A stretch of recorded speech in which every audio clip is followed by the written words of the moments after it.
Hold up. Sorry to interrupt, guys. This is Lee from the future interrupting the video to let you know that I made a pretty bad mistake in this video. I gotta correct it before we go on. Later on in the video, I'm gonna start talking about the relationship, the perceived relationship, between Classic Traveler and Battletech. And when I do that, I confuse Lauren Wiseman and Jordan Weissman. No relation, they're even spelled different, but they sound the same. Lauren Weissman, the guy that actually wrote Book Zero, Traveler Book Zero, he's not the guy that wrote Battletech, he was the guy behind Twilight 2000. Jordan Weissman is the guy that created Battletech, or one of the co-creators, I guess. I'm not trying to make excuses for my stupidity here, but it is kind of an easy mistake to make because they both worked for GDW at various times and they were both involved in Traveler at various times. So, Lauren Weissman is the Twilight 2000 guy. Jordan Weissman, who is not the guy that wrote the book that we're about to look at, is the guy that did Battletech. Okay, here's the video. Good evening, gentlemen. Welcome to the Lonesome Traveler. My name is Lee. This is the first episode of hopefully an ongoing series where we will examine Classic Traveler, the OG science fiction role-playing game. I have a few Classic Traveler books, and my intention here on this channel is to look at all of them with you and get all of the ones that I don't already have and look at every Classic Traveler product ever published, including a lot of the third-party stuff. I thought about going chronologically and doing the 1977 box set first, but I think it would be more interesting to go not chronologically. Maybe look at a variety of different things. Now, Traveler it's a funny game. If you've never played Classic Traveler before, it's roughly contemporary with original Dungeons and Dragons, like not BX and not first edition AD&D, but OD&D, right? And you can tell in the way that the game was presented. The first release of the game was a boxed set with 3 little black books. This is a later book that was published, much later. I think this one's from like 83 or something. 81, pardon me. Oh, I don't know what I'm talking about. But let's go through Book Zero, an introduction to Traveler. I think that would be appropriate to an episode 0 of this. Can we call it a podcast? Vlog? I don't know. I've never looked at this book before. I probably should have done so before deciding to record a video on it, but we are professional YouTube superstars here, as they say, and you can probably hear my cat playing with a ball of paper in the background, too. So yeah, this is Book Zero, an introduction to Traveler. It was published in 1981, not nearly the 0th in the publication order, but I think this will be an interesting first step in examining Classic Traveler. So this book was included in some of the later boxed sets. It wasn't in the original 1977 box set, and I don't think it was even in the earliest 1981 box sets, but it did start appearing in them later. We of course have the usual introduction to role-playing games that every role-playing game has. It's the usual stuff there, nothing to write home about. Now, Traveler is a science fiction role-playing game set in the distant future, when humanity has made the leap to the stars and interstellar travel is as common as international travel is today. This means that Traveler is set against a background drawn from adventure-oriented science fiction literature, and the scope and breadth of the game are limited only by the imagination and skill of the players and their referee. That's what they call the Dungeon Master in Traveler. Players are no longer limited to wandering inside a single underground labyrinth, shots fired, to exploring a single continent, shots fired, or even a single world, at least until Spelljammer came along. In Traveler, there's an entire universe to be explored. Almost any situation which occurs in any science fiction novel, movie, or short story can be recreated in Traveler with a little work on the part of the referee. In Traveler, mankind has conquered the stars and travels from one stellar system to another as easily as the present day. As easily as present-day Terrans can travel from one continent to another. The tremendous distances involved, however, dictate that interstellar voyages can take weeks, months, and sometimes even years. A situation similar to Earth in the 18th century is created, where communication is limited to the speed of travel. That is key. In Traveler, at least the original incarnation of classic Traveler, communication is limited to the speed of travel, and the stage is set for adventure in a grand fashion with all the trappings of the classic space opera: giant, star-spanning empires, good, evil, or both, huge starfleets, wily interstellar merchants, or pirates, depending upon your point of view, complex diplomatic maneuvers, larger-than-life heroes, heroines, and villains. The mind boggles. Yes. Are you sold? Are you sold, boys? I'm certainly sold. Mark Miller. That's quite the intro. Is he even the one that wrote this? Well, I guess we should have looked. It doesn't say the unnamed author. It was probably Mark. Oh, Lauren K. Wiseman. Okay. Now, Wiseman is the guy that made BattleTech, right? And or maybe he didn't make BattleTech. Maybe he made the Mech Warrior role-playing. I can't remember. Regardless, you can see the influences of Traveler on early MechWarrior. The systems are very similar. I have read that MechWarrior was originally supposed to be an expansion for Traveler, and then they spun it off into its own game. I may be full of shit.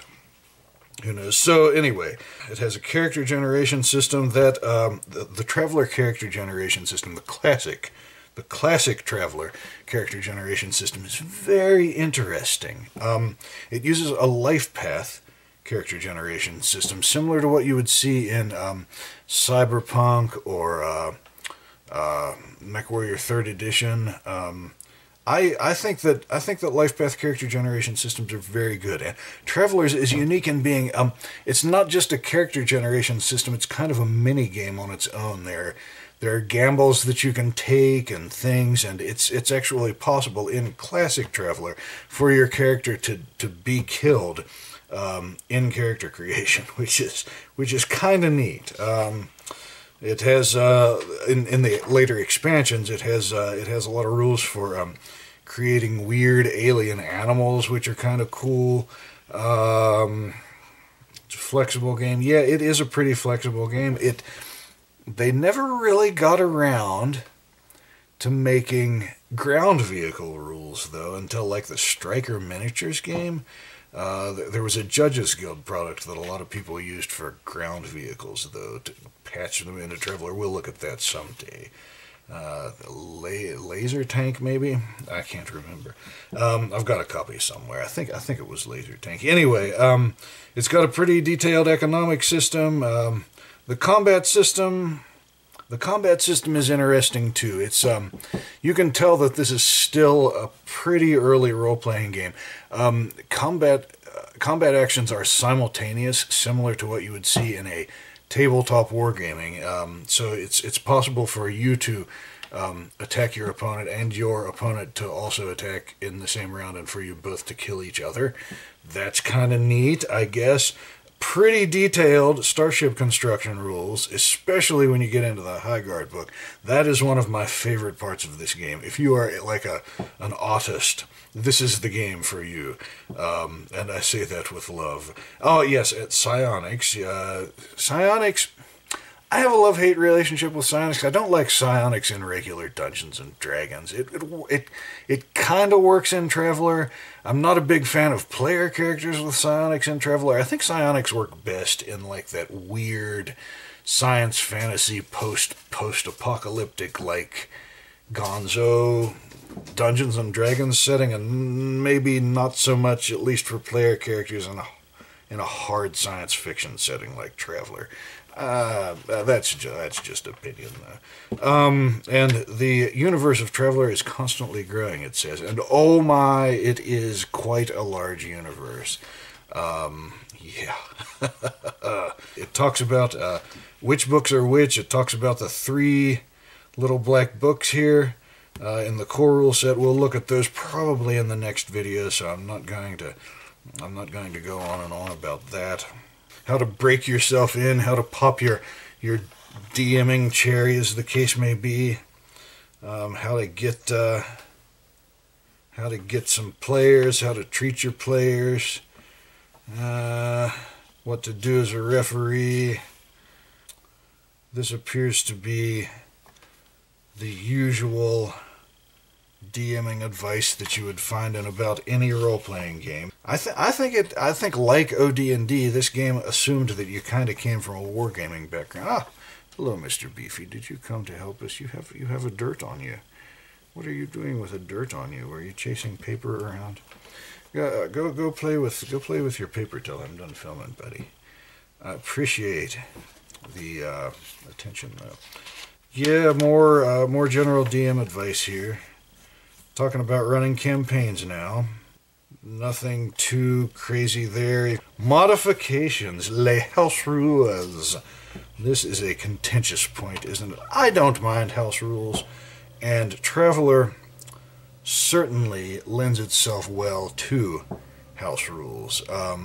Some people say to play it raw, and that is also a perfectly valid way to do it. I would say, though, that if you're going to be changing the game, little side rant here, if you're going to be changing the game, you must first master the rules as written. Otherwise, you won't know whether your changes are going to break the game or not.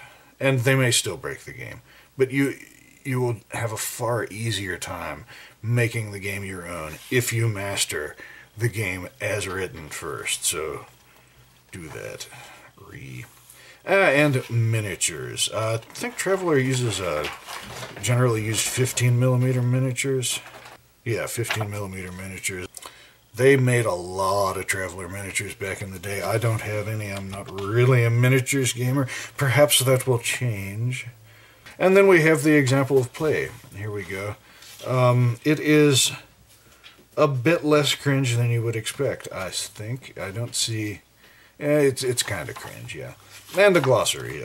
These are all science fiction and role-playing game terms that you are probably already familiar with. And then an overview of Traveler material. That's what this whole video vlog cast, whatever the hell this is about anyway, so let's not go over that. And a handy breakdown of die rolling percentages, because this was, of course, before home computers. We couldn't just sit down and hack out a little script to figure this stuff out for us back then. In 81, we didn't have a computer until 83, so yeah. All right, so there it is, Book 0, An Introduction to Traveler. So I guess the question is, at the end of each video, we're going to ask ourselves, do you need this book? And my answer to that is no. You don't need this book to play the game. It's full of stuff that you've pretty much all already learned from other role-playing games. The stuff that is unique to Traveler in here is general information that you can gather on your own from the internet or just reading the other rule books. Do you want this book as a collector? I don't know. I mean, if you're a completionist, yes, but it is... No, this isn't the expensive one. It's the other one that's expensive. This book wasn't terribly expensive, I don't think. I don't remember. This wasn't... I bought this fairly recently, like within the last couple of years, and I don't remember what it cost. I don't think it was outrageous. I was watching auctions for cheap Traveler stuff, and it came to me that way. You don't need it if you're just playing the game. You don't even need the PDF. This is purely in the realm of collectors. Next time, we're probably definitely going to look at the boxed set. Thank you for joining me. If you enjoyed this video, I could use your support, but not in the way that you think. The main way that you can help, if you want to, is to help me collect the rest of the books that I'm missing out of the Classic Traveler set. I'm looking for GDW stuff, I'm looking for Judges Guild stuff, I'm looking for any of the third-party stuff, anything for Classic Traveler. If you look down below in the video description or in the podcast notes, if you're listening to this as an audio podcast, you'll find a link to a web page that has a list of what I've collected and what I haven't. And if you've got some old Classic Traveler stuff sitting in a box somewhere that's doing you no good, that I don't have marked as already collected on my list, hit me up. You can figure out how to get a hold of me through that same web page. So thanks. I appreciate you watching. Have a great evening.